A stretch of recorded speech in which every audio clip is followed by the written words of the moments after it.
4 जून को नतीजों की घोषणा होगी, लेकिन इससे पहले राजनीतिक विश्लेषकों के बीच चर्चाओं का बाजार गर्म है। हर किसी के अपने अपने दावे हैं। इस बीच राजनीतिक विश्लेषक प्रशांत किशोर चुनाव विशेषज्ञ योगेंद्र यादव के पूर्वानुमान के पक्ष में दिखे हैं। हालांकि दोनों की बीजेपी की सीटों को लेकर अलग अलग भविष्यवाणी है, लेकिन योगेंद्र यादव ने भी दावा किया है कि भगवा पार्टी अपने सहयोगियों की मदद से तीसरी बार सरकार बनाने में कामयाब होगी। दरअसल प्रशांत किशोर ने भविष्यवाणी की कि बीजेपी के लिए अपने दम पर 370 सीटें हासिल करना असंभव होगा और निश्चित रूप से एनडीए 400 पार हासिल नहीं कर सकेगी, जैसा कि प्रधानमंत्री नरेंद्र मोदी और उनके कई नेता दावा कर रहे हैं। हालांकि उन्होंने कहा कि पार्टी 270 के आंकड़े से नीचे भी नहीं रहेगी। सरकार बनाने के लिए किसी भी पार्टी को 272 के आंकड़े तक पहुंचना होगा। दूसरी ओर योगेंद्र यादव ने भविष्यवाणी की कि बीजेपी अकेले 260 से ज्यादा सीटों को पार नहीं कर पाएगी और 300 का आंकड़ा पार करना असंभव होगा। उनके सर्वेक्षण पूर्वानुमान में यह भी कहा गया कि भगवा पार्टी 275 या 250 सीटों के निशान से भी नीचे रह सकती है। यादव ने प्रशांत किशोर की भविष्यवाणी को दोहराया कि बीजेपी का 400 पार का दावा संभव नहीं होगा। योगेंद्र ने अनुमान लगाया कि बीजेपी 240 से 260 सीटें जीतेगी और उसके एनडीए सहयोगी 35 से 45 सीटें हासिल करेंगे। इस तरह से एनडीए को 275 से 305 सीटें मिलेंगी। योगेंद्र यादव ने भविष्यवाणी की कि कांग्रेस 85 से 100 सीटें जीतेगी और उसके इंडिया ब्लॉक के सदस्यों को 120 से 135 सीटें मिलेंगी, जिससे विपक्ष के नेतृत्व वाले गठबंधन को 205 से 235 सीटें मिलेंगी। प्रशांत किशोर ने योगेंद्र यादव की भविष्यवाणी वाले वीडियो के स्क्रीनशॉट के साथ एक्स पोस्ट में लिखा, देश में चुनाव और सामाजिक राजनीतिक विषयों की समझ रखने वालों में एक विश्वसनीय चेहरा योगेंद्र यादव जी ने 2024 लोकसभा चुनाव का अपना फाइनल आकलन साझा किया है। योगेंद्र जी के मुताबिक इन चुनावों में बीजेपी को 240 से 260 और एनडीए की साथी दलों को 35 से 45 सीटें मिल सकती हैं।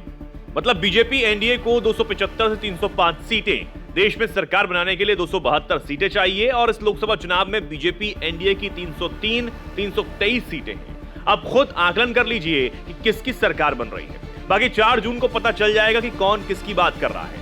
प्रशांत किशोर ने बीजेपी की सीट शेयरिंग की भविष्यवाणी की और कहा कि पीएम मोदी के खिलाफ लोगों में कोई व्यापक गुस्सा नहीं है।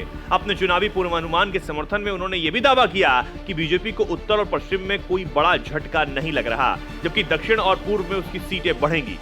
योगेंद्र यादव ने विपक्ष के नेतृत्व वाले इंडिया गुट पर एक दिलचस्प टिप्पणी की। उन्होंने दावा किया कि गठबंधन के एनडीए से आगे निकलने की संभावना हो सकती है। उन्होंने आगे कहा कि अगर आने वाले दिनों में एनडीए के 2 गढ़ उत्तर प्रदेश और बिहार में कुछ बड़ी राजनीतिक उथल-पुथल होती है तो इंडिया ब्लॉक के लिए एनडीए से आगे निकलने का मौका हो सकता है।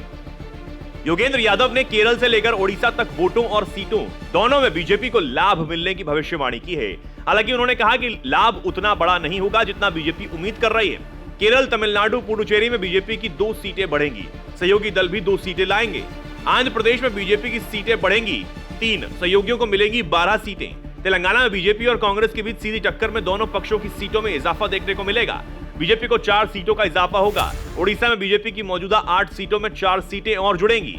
यादव की भविष्यवाणियों के अनुसार दक्षिण भारत, कर्नाटक को अगर छोड़कर तो इसमें बीजेपी की सीट हिस्सेदारी में 13 सीटों का लाभ होगा और उसके सहयोगी दल 14 सीटों का योगदान देंगे। उन्होंने भविष्यवाणी की कि अधिकांश दक्षिण भारत क्षेत्रों और ओडिशा में 13 सीटों की वृद्धि देखने के बावजूद बीजेपी को कर्नाटक में इतनी ही हानि होगी। उन्होंने भविष्यवाणी की कि दक्षिण राज्य में बीजेपी की 25 सीटें में से यहाँ कांग्रेस सत्तारूढ़ पार्टी है, भगवा पार्टी 12 से ज्यादा सीटें नहीं जीत पाएगी और इस प्रकार पार्टी 13 सीटें हार जाएगी। वहीं बंगाल में बीजेपी को ना तो लाभ और ना ही बड़ा नुकसान होगा। आगे उन्होंने भविष्यवाणी की कि पूर्वोत्तर में जहां बीजेपी ने पिछले लोकसभा चुनावों में अच्छा प्रदर्शन किया था, खासकर असम में पार्टी को उतनी ही सीटें मिलेंगी जितने पिछले चुनाव में मिली। महाराष्ट्र में बीजेपी और उसके सहयोगियों को 5 और 15 सीटों का नुकसान होगा। राजस्थान और गुजरात में बीजेपी को 10 सीटों की गिरावट देखने को मिलेगी। योगेंद्र यादव ने कहा कि मध्य प्रदेश, छत्तीसगढ़ और झारखंड में बीजेपी को 10 सीटों का नुकसान होगा, जिसमें झारखंड का योगदान अधिक होगा। हरियाणा और दिल्ली में 10 सीटों का नुकसान का अनुमान है। पंजाब, चंडीगढ़, हिमाचल प्रदेश, जम्मू कश्मीर में बीजेपी को 5 सीटों का नुकसान होगा।